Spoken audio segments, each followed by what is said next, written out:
Alrighty, so I'm a bit late to this because it happened while I was asleep, and I normally do like a morning, routine kind of thing whenever I get up. So I'm here now, but it is what it is. Either way, we have an interesting video.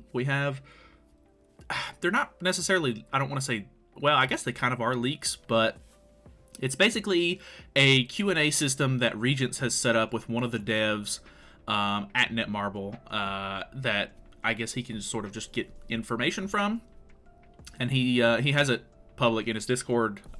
So Nagato's already made a video on it, so I'm pretty sure I'm safe on making a video on this.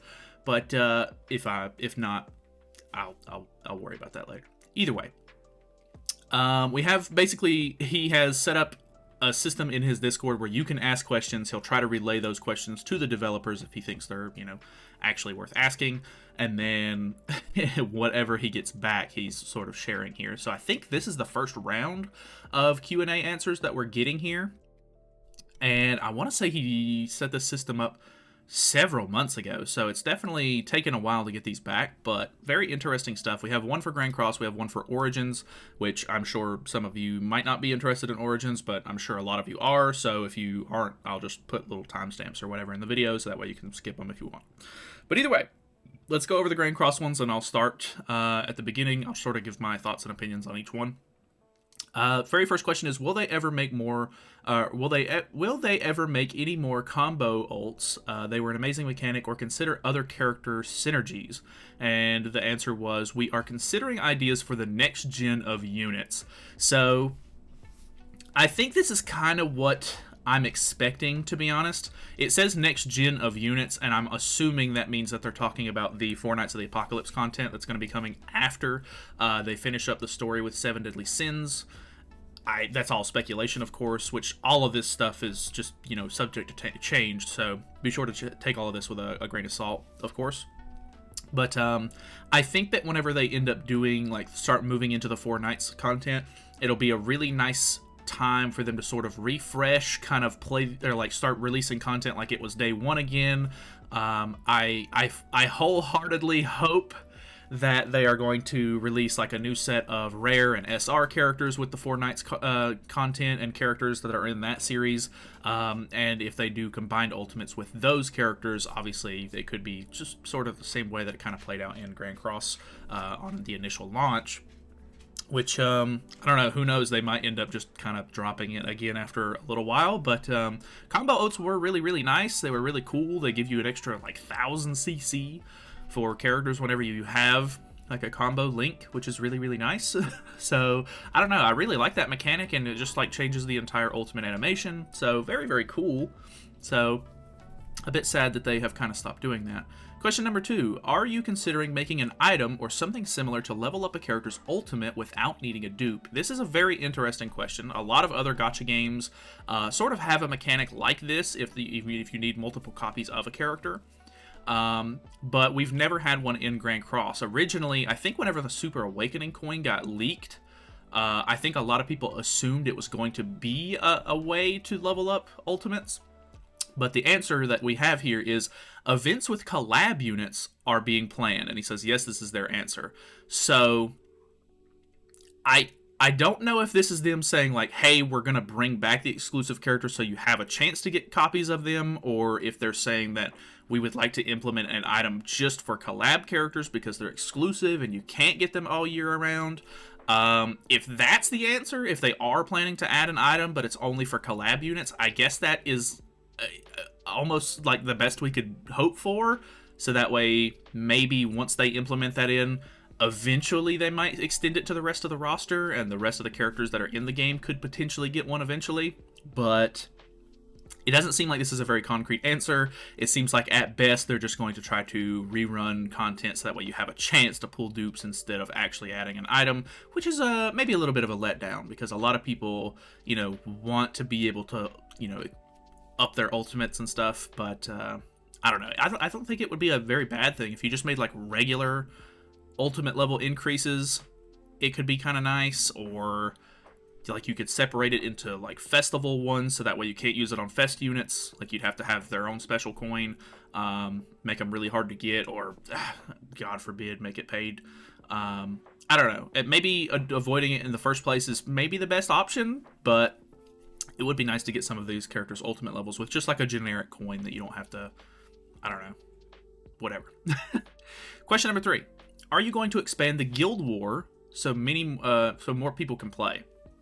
This is also very interesting. If you don't know, Guild Wars has been in like beta for like a really long time. They did extend the roster at one point, but I don't think that they've really done anything else with it since.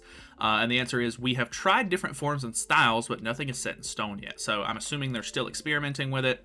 The fact that it says there's still nothing set in stone, I don't know when this answer sort of was relayed or when they gave this answer or anything, so I have no idea if like there's any more progress been done on this or whatever, but it really doesn't seem like Guild Wars is going to be like accessible by the majority of the player base, and that kind of sucks because it is like a whole like separate section of the game that really only the top players can get to play with, which is very unfortunate.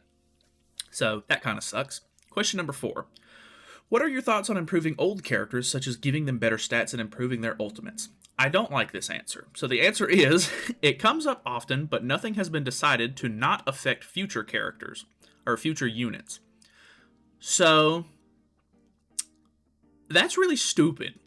I don't know if they just have some sort of, like, formula set in stone where if it's an old named character and you give them a boost, any newer character that they get, like they make that has the old character's name would have like greater stats or something like that. I don't know what the deal with this is, but I don't think it would be out of the realm of possibility to just make individual stats for each character if they're not already doing that. So the fact that they're like, hey, if we buff old units, new units won't be as good, like, what kind of answer is that?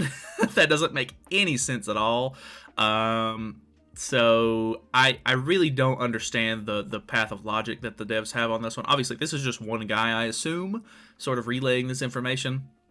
But the stance that they have on buffing old characters, it doesn't seem very good. So, doubt it'll ever happen. The fact that it says it comes up often, I guess, is at least good. So that means that the community's feedback and everything is probably being heard, because that seems to be a big topic that a lot of people talk about, is buffing old units. So I don't know. Hopefully they continue to mess with it and hopefully update it, because old characters definitely need buffs. I don't know why they're worried about new units being affected by that. That doesn't make a whole lot of sense to me. I don't know. Game development standpoint, there could be something I'm missing there. I'm not a game developer. I'm just some dumb nerd who plays the game. Anyway, last and final question for Grand Cross. In the future, will units like Narrabasta and Grey Road be in the game? So Grey Road is a character that has not been in the game for a really long time and probably should have been by now. And Narrabasta is one of more recent fame, I guess, that people have been wanting. And it says they will be seasonal units, but only if there is sufficient material for us to work with. So I don't understand if they're saying, like, we don't have, like, a moveset made for them, or we don't have enough, like, source material to make a moveset or something. But I kind of feel like that's not correct. Like, I mean, they've made characters off of less, I feel like. They make up moves for a lot of characters and stuff like that. And so, like, obviously, a lot of the characters that they make have moves based off of what they do in the anime. But I don't think it would be that hard to come up with, things like this. Like, Narrabasta, obviously, she didn't really fight or anything. She did get... she did take over Denzel's body in the anime and sort of fight like that, but I don't think it would be very hard to give her some sort of like generic goddess moveset. Even if she's just like has like buff skills or something, like some sort of just, I don't know, support role. You could throw her in the back line. I don't think anybody's really wanting her to be like main DPS crazy unit, like, oh my god, her skill animations are cracked. I don't think anybody's looking for that. I think that they just need to make some sort of unit out of her, so that way you can kind of throw in the back line. The fact that she'll be seasonal means that she might not end up being a very, like, you might not want her to be an essential part of the team, because then she's going to be a lot harder to get.